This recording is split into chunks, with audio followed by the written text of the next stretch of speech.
Hello दोस्तों, नमस्कार। तो आज 16 अक्टूबर 2022 को RSCIT का एग्ज़ाम कंप्लीट हो चुका है और उसकी आंसर की मैंने एक पेपर लिया था और उससे ये कुछ आंसर की निकाली है, जो देखिए आप। तो आपको इसके अंदर पास मार्केट के लिए 35 में से लगभग 14 नंबर चाहिए। चलो शुरुआत करते हैं वीडियो को। विंडोज़ 10 में टास्क बार कहाँ पर होता है? देखो, इसके अंदर जो प्रश्न में लगाएंगे कुछ तो इसके सही लगाएंगे हैं, कुछ इसके गलत है, इस पर आप ध्यान मत देना। चलो, विंडोज़ 10 में टास्क बार कहाँ पर होता है? तो टास्क बार कहाँ होता है? स्क्रीन के नीचे स्थित होता है। आज मैं सीधे प्रश्न बताऊंगा बिना मतलब टाइम को वेस्ट किए हुए। वर्ड पैड के खोलने के लिए किस कमांड का उपयोग करते हैं? वर्ड पैड आपको खोलनी है तो कौन सी किसका प्रयोग करेंगे? तो इसके अंदर ये सारे क्या है, ये एक बोनस मिलेगा आपको, इसके अंदर बोनस मिलेगा डायरेक्ट। ठीक है। प्रश्न संख्या 3, URL का फुल फॉर्म। देखो कितनी बार मैंने पिछले जो वीडियो थे उनमें डाला था कि URL की फुल फॉर्म क्या है। तो उसकी फुल फॉर्म क्या हो जाएगी? Uniform resource locator. B is correct answer, इसमें हो जाएगा बी इज करेक्ट आंसर। प्रश्न संख्या 4, सर्च इंजन निम्न टास्क को क्रियान्वित करता है। सर्च इंजन किसको क्रियान्वित करता है? तो ये क्या करता है, 4 के अंदर ऑप्शन संख्या यानी वेब को करता है, इसको भी करता है, इसको भी करता है, और ये डी इज करेक्ट आंसर। प्रश्न संख्या 5, यूपीआई की फुल फॉर्म क्या है? यूपीआई की फुल फॉर्म क्या है? Unified payment interface. Unified payment A is correct answer. तो आप हमारे चैनल को सब्सक्राइब कीजिए ताकि आपको आने वाले इस ऐसे ही वीडियो का आपको नोटिफिकेशन मिलता रहे। सब्सक्राइब कीजिए और बेल आइकन को जरूर दबाएं। धन्यवाद। प्रश्न संख्या 6, मोबाइल वॉलेट का उपयोग करते हैं। देखो, मोबाइल के अंदर जो वॉलेट होता है, वॉलेट का उपयोग किसमें करते हैं? नंबर डायल करने और वीडियो देखने के लिए, फ़ोन करने के लिए। इन दोनों का तो कभी उपयोग होता ही नहीं है।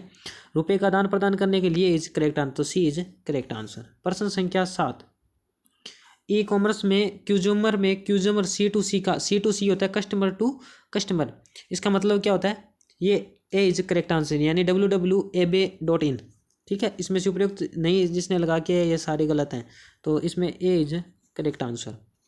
प्रश्न संख्या 8, MOOC की फुल फॉर्म क्या होती है? इसकी फुल फॉर्म क्या होती है?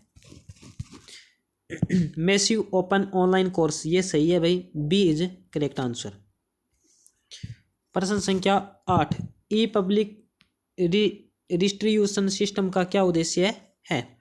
इसका क्या उद्देश्य है? गरीबों को घर उपलब्ध करवाना, गरीबों को शिक्षा उपलब्ध करवाना। उपयोग सभी, जिसने उपयोग सभी किया वो गलत है। इसके अंदर होगा कम रेट में गरीबों को अनाज उपलब्ध करवाना। ए इज करेक्ट आंसर। प्रश्न संख्या 10, प्रशासनिक सुधार विभाग किससे संबंधित है? प्रशासनिक जो सुधार विभाग होता है वो किससे संबंधित होता है? तो ये होता है SRDF से संबंधित होता है। सी इज करेक्ट आंसर। प्रश्न संख्या 11, वेब पोर्टल के द्वारा ई मित्रा की सर्विसेज क्या है? देखो, ई मित्रा द्वारा क्या कर सकता है? बिजली का भुगतान कर सकते हैं, बिल का, मूल निवास जाति प्रमाण पत्र बनवा सकते हैं हम, और रोजगार कार्य के लिए पंजीकरण भी करवा सकते हैं। तो उपयुक्त सभी, तो इसमें हो जाएगा उपयुक्त सभी, डी इज करेक्ट आंसर। प्रश्न संख्या 12, इनकम टैक्स रिटर्न ऑनलाइन भरने के लिए निम्न से क्या आवश्यक है? तो इसके अंदर क्या आवश्यक होगा? बैंक स्टेटमेंट, सही बात है, और ये फॉर्म नंबर 16 ये भी जरूरी है, और पिछले वर्ष की रिटर्न की कॉपी ये भी जरूरी है। तो उपयुक्त सभी, डी इज करेक्ट आंसर। प्रश्न संख्या 13, IRCTC का फुल फॉर्म क्या है? IRCTC का फुल फॉर्म क्या है? तो इसकी फुल फॉर्म हो जाएगी, आई मतलब इंडियन, आर को मतलब रेलवे, सी को मतलब कैटरिंग एवं टूरिज्म कोऑपरेशन। ये इज करेक्ट आंसर, यानी सी इज करेक्ट आंसर। प्रश्न संख्या 14, निम्न में से कौन सा मोबाइल ऑपरेटिंग सिस्टम नहीं है? डोस नहीं होगा, एंड्रॉयड नहीं होगा, एप्पल IOM नहीं होगा, उपयुक्त में से कोई नहीं। तो इसमें क्या हो जाएगा? डोस। 14 में ए डोस होता है, वो क्या नहीं होता है? मोबाइल ऑपरेटिंग सिस्टम नहीं होता है।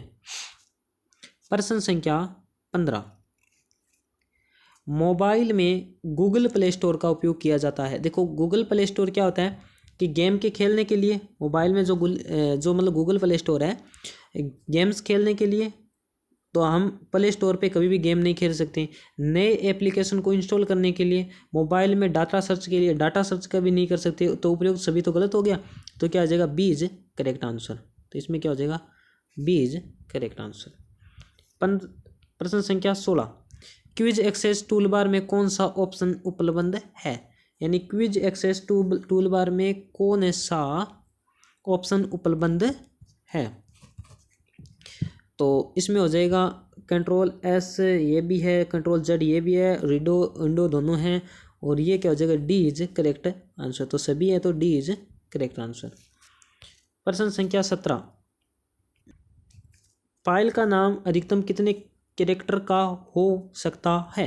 यानी फाइल का जो नाम है वो लगभग कितने कैरेक्टर का हो सकता है। तो 256 कैरेक्टर का, 156, ये 356, ये 1024।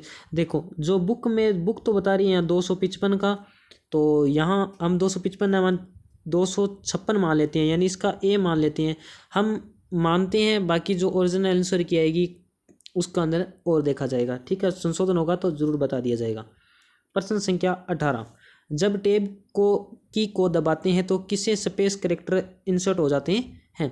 देखो जो ये स्पेस का जो बटन होता है उसको दबाते हैं तो जो कर्सर है वो एक पॉइंट आगे खिसक जाता है, एक यानी एक पॉइंट आगे जाता है, न कि 3 या 4 5 कोई नहीं है। तो 18 में जो ए इज करेक्ट आंसर। प्रश्न संख्या 19, एम वर्ड के क्लिप बोर्ड में Ctrl+X का उपयोग किया जाता है। देखो Ctrl+X का उपयोग कब किया जाता है, Ctrl+X का उपयोग कब किया जाता है, तो इसका उपयोग किया जाता है चुने हुए टेक्स्ट को कॉपी करने के लिए, चुने हुए टेक्स्ट को डिलीट करने के, चुने हुए टेक्स्ट को पेस्ट करने, ये नहीं, ये डिलीट किए को वापस लाने के लिए इसका उपयोग किया जाता है। तो 19 में क्या हो जाएगा, उपयुक्त में से कोई नहीं, तो डी इज करेक्ट आंसर। प्रश्न संख्या 20, हाइपरलिंक के पार्ट्स हैं, हाइपरलिंक के पार्ट्स हैं। तो क्या पार्ट होते हैं, वेब पेज, ईमेल एड्रेस ये भी होते हैं, कोई दूसरा लिंक, टेक्स्टेड इमेज ये भी होता है। उपयुक्त में से सभी, ये तीनों हैं तो क्या हो गए, उपयुक्त में से सभी, डी इज करेक्ट आंसर। प्रश्न संख्या 21, जैसा कि मैंने बता दिया है आपको ये 35 में से लगभग 14% तो सही करने होंगे। तो आपका क्या हो जाएगा, एक पर्सन आपका 2 नंबर का है, 1% आपका 2 नंबर का है। एक्सेल की वर्कशीट में कुल रो और कॉलम संख्या कितनी होती है। तो इसके अंदर कोई करेक्ट नहीं बता रखा है, तो इसके अंदर ये चारों ऑप्शन इसमें से नहीं है। तो या तो आपको इसमें क्या मिलेगा, बोनस मिलेगा, जो भी होगा इसके अंदर, यानी 1+1 पॉइंट, यानी इसमें एक को बोनस मिल सकता है क्योंकि इसमें चारों ऑप्शन नहीं है। प्रश्न संख्या 22, माइक्रोसॉफ्ट एक्सेल में एक सेल में रख सकते हैं, माइक्रोसॉफ्ट एक्सेल में एक सेल में रख सकते हैं, नंबर रख सकते हो, टेक्स्ट रखते हो, फॉर्मूला उपयुक्त में सभी। देखो ये इस प्रकार का कोई सेल है, इस सेल के अंदर आप चाहे फॉर्मूला लिखो, चाहे इसमें नंबर लिखो, टेक्स्ट लिखो, कुछ भी लिखो, तो ये क्या हो जाएगा, उपयुक्त सभी। 22 में डी इज करेक्ट आंसर। प्रश्न संख्या 23, MS एक्सेल में सेल के कंटेंट की फॉर्मेटिंग के लिए कौन सा ऑप्शन उपयोग में लाया जाता है। यानी MS एक्सेल है, सेल के कंटेंट की फॉर्मेटिंग के लिए कौन सा ऑप्शन है जो इसके अंदर प्रयोग में लाया जाता है।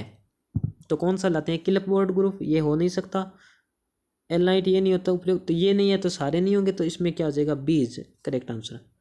देखो सभी में डी उपयुक्त, सभी में नहीं होगा, जिन्होंने कुछ में क्या है अलग अलग दे रखे हैं। प्रश्न संख्या 24, MS एक्सेल में कौन सा चार्ट नहीं बना सकते। यानी MS जो एक्सेल है उसमें आप कौन सा चार्ट नहीं बना सकते। आपका पाई का बना सकते हो, एरिया का बना सकते हो, स्टॉक का बना सकते हो, ये तीनों बना सकते हो। तो एक बच कौन गया, 7वां बच गया, तो ए इज करेक्ट आंसर। प्रश्न संख्या 25, पावर पॉइंट 2010 में फाइल मेन्यू को यह भी कहते हैं, यानी लेफ्ट यूज व्यू या बैकवर्ड्स टू व्यू या फ्रंट व्यू या राइट हैंड व्यू। तो क्या कहते हैं इसे? 25 के अंदर कहते हैं बैक स्टेज व्यू, यानी बी इज करेक्ट आंसर। प्रश्न संख्या 26, पावर पॉइंट 2010 में फाइल का एक्सटेंस है। पावर पॉइंट 2010 में फाइल का एक्सटेंस क्या है? तो 10 के अंदर क्या हो जाएगा? सी, यानी pp.pptx, ये क्या हो जाएगा? इसका एक्सटेंड हो गया, यानी सी इज करेक्ट आंसर। प्रश्न संख्या 27,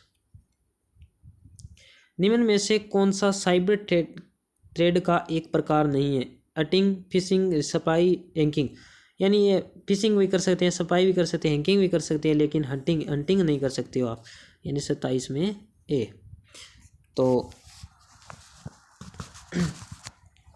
प्रश्न संख्या 28, आईटी कानून के अनुसार निम्न में से कौन सी धारा असलो सामग्री के प्रकाशन को रोकती है? प्रश्न संख्या 28 में बी इज करेक्ट आंसर, यानी जो सेक्शन 67 है, 67 जो सेक्शन 67 है वह क्या करती है? आईटीडी की जो कानून की धारा है वो असली सामग्री के प्रकाशन को क्या करती है? उसका विरोध करती है, उसका रोक लगाती है। क्वेश्चन नंबर 29, MS ऑटोलॉक 2010 में मुख्यतः निम्न होता है। तो 29 में ऑप्शन क्या होगा? कैलेंडर होता है, टास्क मैनेजर होता है, कॉन्टैक्ट मैनेजर होता है, उपयुक्त सभी। तो क्या हो जाएगा?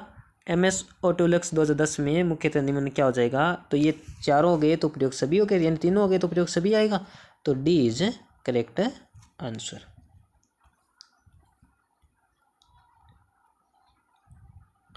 प्रश्न संख्या 30, जिन्होंने इंग्लिश में यूज़ किया है वो इधर इंग्लिश के अंदर अपना देख लेना।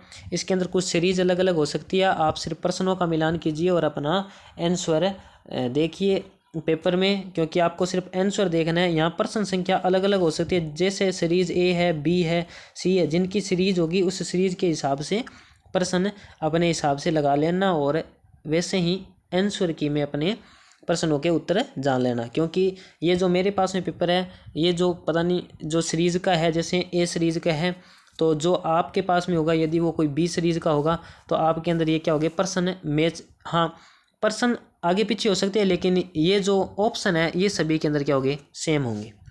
तो क्वेश्चन नंबर 30 के अंदर क्या है? तो ईमेल को लिखने के लिए किस शॉर्टकट की का प्रयोग किया जाता है? तो ईमेल को लिखना है तो आपको कौन सी हो जाएगी? Ctrl+Shift+M, एम का मतलब मेल, Ctrl+Shift+मेल। तो इसके अंदर ए इज करेक्ट आंसर। प्रश्न संख्या 31, USB पोर्टल का प्रयोग निम्न में से किस को जोड़ने के लिए किया जाता है? देखो जो USB होती है, USB होती है एक प्रकार की ऐसी चिप्स ही होती है, उसका प्रयोग किस में किया जाता है? तो पेन ड्राइव होती है, पेन ड्राइव के अंदर इसका क्या किया जाता है? यूज किया जाता है। तो 31 में बी, ये तो सभी को लगा पता ही होगा। 32, डिवाइस ड्राइवर एक तरह का है। डिवाइस ड्राइवर एक प्रकार क्या है? ये होता है एक प्रकार का सिस्टम, क्या होता है? सॉफ्टवेयर होता है, सिस्टम सॉफ्टवेयर होता है। सी इज करेक्ट आंसर, है ना। तो प्रश्न संख्या 33, कंप्यूटर का प्रकार जिसके द्वारा भूकंप का अध्ययन किया जाता है। देखो मैंने लगभग हर एक के अंदर बताया था कि जो वैज्ञानिक के अंदर जो वैज्ञानिक गणनाएं होती है उसमें फोर्टेन भाषा का उपयोग किया जाता है, और लगभग जितना ही होता है उसमें सभी में सुपर कंप्यूटर का इस्तेमाल किया जाता है। तो जो कंप्यूटर के अंदर क्या भूकंप का अध्ययन करने के लिए कौन से कंप्यूटर का उपयोग किया जाएगा?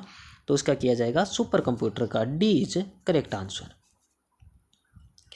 प्रश्न संख्या 34, जॉयस्टिक एक प्रकार का है। देखो मैंने आज जो रात को वीडियो डाली थी उसमें जॉयस्टिक को सीधा सीधा बताया था। मैंने बताया था या तो आप आउटपुट को याद कर लीजिए या इनपुट को याद कर लिए, इनपुट को याद करो, ठीक है। आपने एक को याद किया तो बहुत ही अच्छे प्रकार तो आपका ये सही हो जाता है क्वेश्चन, है ना। तो आशा है कि ये सभी का सही हुआ होगा। तो जॉयस्टिक एक प्रकार का है, क्या है? इनपुट डिवाइस है। ए इज करेक्ट आंसर। प्रश्न संख्या 35, फ्लैश मेमोरी है। कौन सी मेमोरी है ये? Flash memory. तो फ्लैश मेमोरी क्या है? सी, यानी सॉफ्टवेयर है, ऑपरेटिंग सिस्टम है, रैम है, पोर्टेबल स्टोर डिवाइस है। तो ये क्या है? फ्लैश मेमोरी एक प्रकार की रैम है। करेक्ट आंसर सी, यानी ये एक प्रकार की क्या होती है? रैम होती है। ठीक है, तो इस प्रकार से हमारे ये 35 क्वेश्चन कंप्लीट होते हुए 35 क्वेश्चन क्या हो गए हमारे? कंप्लीट हो गए। तो जिन्होंने हमारे चैनल को सब्सक्राइब कर दिया उन सभी का धन्यवाद। आपके स्कोर कितना बना, इस बात को आप कमेंट बॉक्स में ज़रूर बताना कि आपका स्कोर कितना रहा। ठीक है, तो इस बात को आप कमेंट बॉक्स में ज़रूर लिखना। जय हिंद, धन्यवाद।